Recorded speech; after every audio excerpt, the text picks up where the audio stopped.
교회가 위기라고들 하죠. 이런 시대에 우리가 가장 먼저 또 가장 시급하게 다시 들여다봐야 할 게 있다면 그건 바로 예배의 본질이 아닐까 싶습니다. 오늘 이 시간을 통해 예배의 진짜 심장으로 함께 들어가 보겠습니다. 어쩌면 또 그 얘기야? 하실 수도 있어요. 너무나 익숙한 주제니까요. 하지만 우리가 왜 자꾸만 예배의 본질을 다시 물어야 할까요? 그건 바로 이 질문이 우리 안에 갇혀있던 예배를 세상을 향해 나아가는 진짜 예배로 바꾸는 그 여정의 첫걸음이기 때문입니다. 자, 그럼 우리 여정의 지도를 한번 펼쳐볼까요? 우선 우리가 예배에 대해 어떤 오해를 하고 있었는지 짚어볼 거고요. 그 다음엔 성경이 말하는 진짜 예배는 뭔지 알아볼 겁니다. 그리고 가장 중요한 것, 그 예배가 어떻게 우리를 골방에서 세상으로 이끌고 결국 잃어버린 이들과 함께하게 만드는지 그 길을 따라가 보겠습니다. 자, 첫 번째 단계입니다. 하나님과 우리 사이를 가로막고 있는 우리도 모르게 딱딱하게 굳어버린 생각들을 먼저 솔직하게 마주해 볼 필요가 있어요. 한번 보세요. 이게 그냥 남 얘기 같으신가요? 어쩌면 우리 모습일 수도 있습니다. 두려워서 아니면 뭔가를 얻어내려고 혹은 그냥 습관적으로 드리는 예배. 이런 것들은 결국 예배를 하나님과의 살아있는 만남이 아니라 나를 위한 종교 활동으로 만들어버리죠. 그리고 이건 정말 핵심을 찌르는 비교입니다. 우리가 어느샌가 하나님 앞에서 온맘 다해 반응하는 참여자가 아니라 팔짱 끼고 오늘 설교는 몇 점, 찬양은 몇 점 이렇게 평가하는 관람자가 되어버렸다는 거죠. 예배의 주인이 하나님이 아니라 내 만족감이 되어버린 거예요. 그럼 이 왜곡된 틀을 어떻게 깰 수 있을까요? 답은 언제나 그랬듯 바로 성경에 있습니다. 예수님께서 직접 가르쳐 주신 예배의 진짜 본질을 한번 살펴보시죠. 예배를 뜻하는 원래 단어의 의미 정말 아름답지 않나요? 무서운 신 앞에서 벌벌 떠는 게 아니라 사랑하는 분을 향해 다가가 입을 맞추는 것. 예배가 원래는 이렇게 따뜻하고 친밀하고 인격적인 사랑의 행위였다는 거죠. 그러니까 이게 진짜 중요한 포인트인데요. 참된 예배는 우리가 애써서 만들어내는 게 아니라는 거예요. 성령께서 우리를 이끌어 주시고 우리는 예수님이라는 길을 통해서 아버지께 나아가는 신비로운 사건인 거죠. 우리가 시작하는 게 아니라 하나님의 초대에 응답하는 겁니다. 자, 이제 이론을 넘어서 예배의 가장 깊은 곳, 하나님의 심장 안으로 한번 들어가 보겠습니다. 여기서부터가 진짜 우리 여정의 핵심입니다. 하나님 마음의 첫 번째 문을 열면 보이는 건 바로 우리를 향한 풍성한 삶에 대한 열망이에요. 우리를 혼내거나 심판하려는 게 아니라 우리가 진짜 생명을 누리며 살기를 간절히 원하시는 마음이죠. 그런데 그 마음이 우리한테만 머물지 않아요. 이게 정말 중요합니다. 그 마음은 지금도 우리를 넘어 저 세상 밖으로 잃어버린 사람들을 향해 애타게 달려가고 있다는 거죠. 바로 이 지점에서 우리의 예배가 세상을 향해 열리기 시작합니다.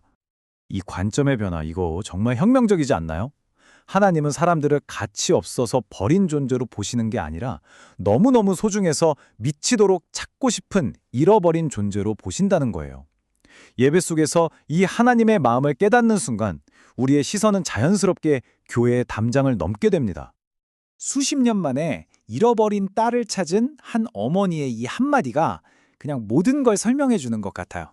하나님이 지금 이 순간에도 세상의 수많은 잃어버린 자들을 향해 바로 이 마음으로 외치고 계신다는 걸요. 자, 이렇게 애타게 찾으시는 하나님의 마음을 진짜로 만나면 우리는 더 이상 가만히 있을 수가 없어요. 그 마음이 우리를 예배당 안에만 머무르지 못하게 하고 세상 밖으로 밀어내기 시작하거든요. 우리가 골방에서 기도로 채운 영적인 힘은요, 그 자체로 끝나면 안 돼요. 결국 이 세상 한복판, 시끌벅적한 시장으로 흘러 들어가서 다른 사람들을 위한 사랑과 책임으로 표현될 때 진짜가 되는 겁니다. 안으로 향한 예배는 밖으로 향한 사명으로 이어져야만 완성되는 거죠.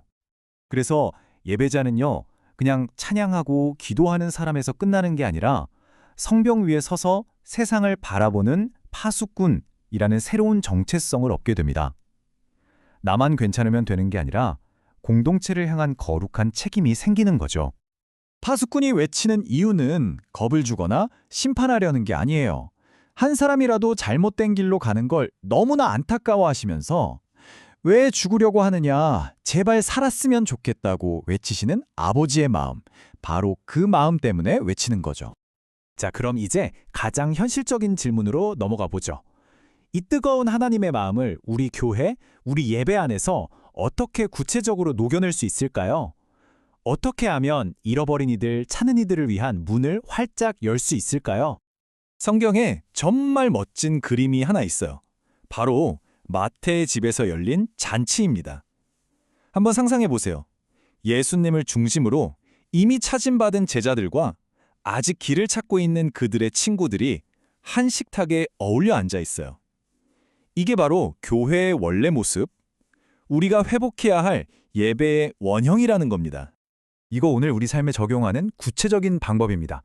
먼저 우리의 말부터 바꾸는 거예요. 그리고 가장 좋은 것을 내어주는 진짜 환대를 실천하는 거죠. 마지막으로 기존 신자와 새로운 찾는 이 모두를 위한 균형을 맞추는 겁니다. 이건 단순한 프로그램 개선이 아니라 잃어버린 자를 향한 하나님의 마음을 우리 예배의 중심으로 다시 가져오는 결단입니다. 하지만 결국 어떤 멋진 프로그램을 만드느냐보다 훨씬 더 중요한 게 있습니다. 바로 우리 공동체 전체가 품고 있는 마음의 자세, 그 태도입니다. 우리가 가진 이 좋은 걸 저 사람들과도 꼭 함께 나누고 싶다는 그 진심 어린 마음, 모든 건 바로 거기서부터 시작됩니다. 이제 이 질문을 우리 각자에게 던져보면서 마무리할까 합니다. 나의 예배, 우리 교회의 예배는 지금 어디를 향하고 있나요? 우리끼리만 만족하고 은혜 받는 닫힌 성전 안에 갇혀 있습니까? 아니면 하나님의 마음을 품고 잃어버린 한 사람을 찾아 나서는 열린 시장으로 힘차게 흘러가고 있습니까? 그 대답 안에 우리 예배의 진짜 주소가 있을 겁니다.